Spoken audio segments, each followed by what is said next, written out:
Hello বন্ধুরা, আবারও আমার একটা নতুন ব্লগে তোমাদের সবাইকে স্বাগত। আজকে ছিল শিবরাত্রি। আমি উপোস করব, তবে হ্যাঁ, ওই ৪ প্রহরে ৪ বার জল ঢালার ব্যাপার নেই। আমি সন্ধে পর্যন্ত উপোস থাকবো এবং তারপরে বাবার মাথায় জল ঢেলে আর সাবু বা কিছু এরকম খেয়ে নেবো। তো দেখতেই পেলে আমার শিবলিঙ্গকে আমি সামনে রেখে দিয়ে এসেছি। পঞ্চমৃত স্নান করাবো, সেগুলোর কিছু জিনিস অ্যারেঞ্জ করা হয়ে গেছে। আর এখন যাচ্ছি একটু বাজারে। আর আমার সঙ্গে যাচ্ছে কৌশিক আর রিমো। টুকটাক যে বাজারগুলো করব, আমি আর রিমোই যাচ্ছিলাম। তারপরে কৌশিক এসে গেল বলে ভাবলাম যে চলো তাহলে তুমিও চলো, ঘুরে আসি। তো বাজারে যাচ্ছি, তবে আজকে রাস্তাঘাট দেখে যা মনে হচ্ছে না, মানে এমনি রাস্তাঘাট ফাঁকা। আর বাজারে গিয়ে দেখছি বাবা, পুরো যেন মানে সব লোক যেন বাজারেই চলে এসছে। হ্যাঁ, ওরম করেই তো ধরে।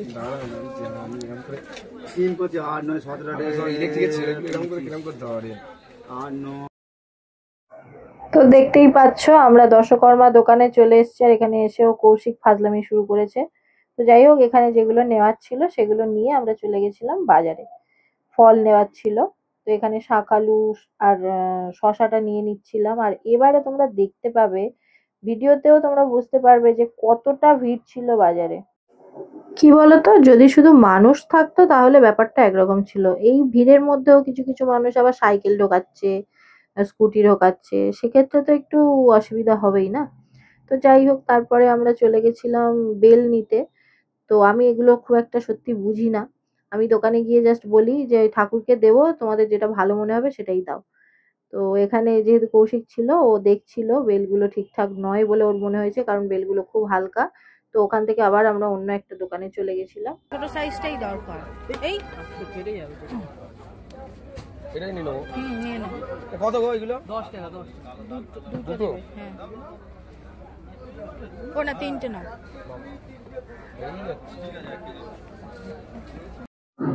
ফল নিয়ে আমি চলে গেছিলাম বাসন দোকানে। এটাকে ঠিক কি বলে আমি জানি না, বাট প্রত্যেক বছর শিবরাত্রির সময় যখন জল ঢালতে যাই, তখনই মনে পড়ে যে এরকম একটা কিছু নিতে হবে যেটা দিয়ে বাবার মাথায় জল ঢালবো, কিন্তু দিনের দিন মনে পড়ে, তাই ভুলেও যাই প্রত্যেকবার, সেই জন্য নেওয়া হয় না।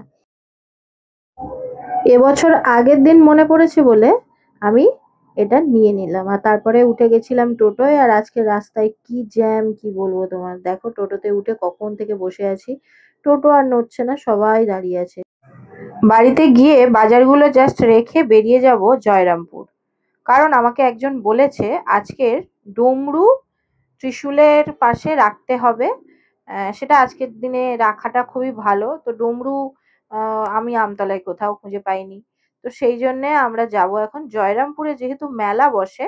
আমতলায় একটা দোকান থেকে বলল যেহেতু জয়রামপুরে মেলা বসে, তো জয়রামপুরে ওটা পাওয়া যেতে পারে। তো সেই জন্যে আমি, রিমু আর কৌশিক বেরিয়ে গেছি। দেখতে পাচ্ছ কিরকম ভাবে আমরা তিনজনে বাইকে করে যাচ্ছি। সত্যি বলতে আমি বাইকে উঠতে আগের থেকেই ভয় পেতাম, বাট রিমো আমাকে সাহস দিল যে আমি তো আছি, তুমি আমাকে ধরে থাকো, দেখো কিচ্ছু হবে না। তো সত্যি দিব্যি ঘুরে এলাম, বেশ একটা নতুন অভিজ্ঞতা হলো।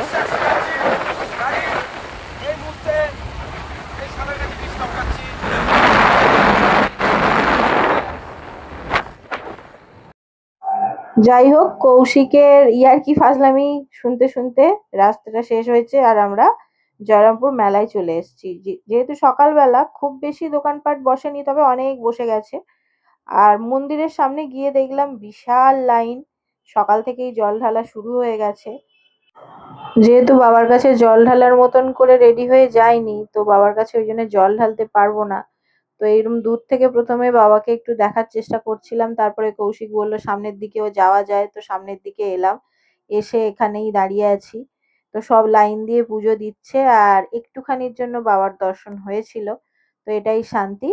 আর যেহেতু এই ড্রেসে ছিলাম, বাবার মন্দিরের সামনে একদমই যাইনি, মানে মানে মন্দির টাচ করিনি, দূর থেকেই বাবাকে প্রণাম করেছি।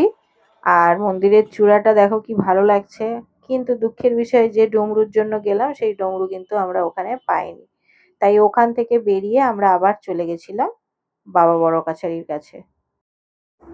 এই সময় একটা জিনিস খুব মনে হচ্ছিল যে যে কারণেই হোক, আজকের হয়তো আমতলায় যদি ওই ডমরুটা পেয়ে যেতাম, তাহলে আর এই দুটো জায়গায় আসা হতো না।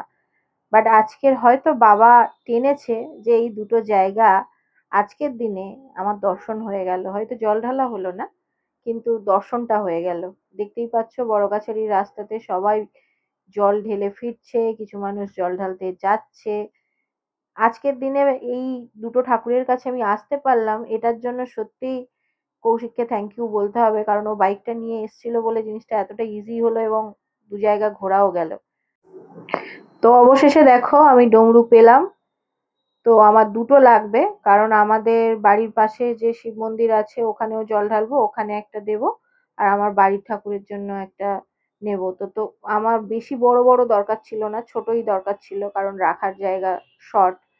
তো যাই হোক, পেয়ে গেছি। মনে খুব আনন্দ হলো সঙ্গে সঙ্গে যে হ্যাঁ, যেটা খুঁজছিলাম সেটাই পেয়ে গেলাম। এবছর রিমো উপোস করে আছে, ও সন্ধ্যাবেলা জল ঢেলে নাকি আমার সঙ্গে খাবে। তো হঠাৎ করে ওর কি মনে হয়েছে, বললো আমি এই রুদ্রাক্ষের মতন যে মালা, এই মালা একটু গলায় পরবো। ভাবলাম ঠিক আছে, ইচ্ছা যখন হয়েছে পরে নিক। তো ওই জন্য ওকে একটাই রুদ্রাক্ষের মালা কিনে দেওয়া হলো। ও গেঞ্জির ভিতরে ঢুকিয়ে দিচ্ছিল মালাটা, আর কৌশিক বারবার সেটাকে বার করে দিচ্ছিল যে না, কিনেছো যখন, পরেছো যখন, বাইরেই রাখতে হবে। তো ওই জন্য আবার দেখো ও বাইরে বার করে দিচ্ছে মালাটাকে। এরপর এই পাথরের থালাটা নিয়েছিলাম, আর তারপরে চলে গেছিলাম মন্দিরের সামনে। তো মন্দিরে শুধু ভিড়টা দেখো। হ্যাঁ, আমি হয়তো আজকের বাবার কাছে পর্যন্ত যেতে পারিনি, বাট দূর থেকে বাবাকে দর্শন করে নিয়েছি, এটাই কম কিছু। তো চলো আজকের এই ব্লগটা এখানে এন্ড করছি। নেক্সট ভিডিওতে আমি তোমাদের সঙ্গে শেয়ার করব আমি কিভাবে আমার পুজোটা করেছিলাম। তো চলো আজকের মতন টাটা, সবাই ভালো থেকো, নেক্সট ব্লগে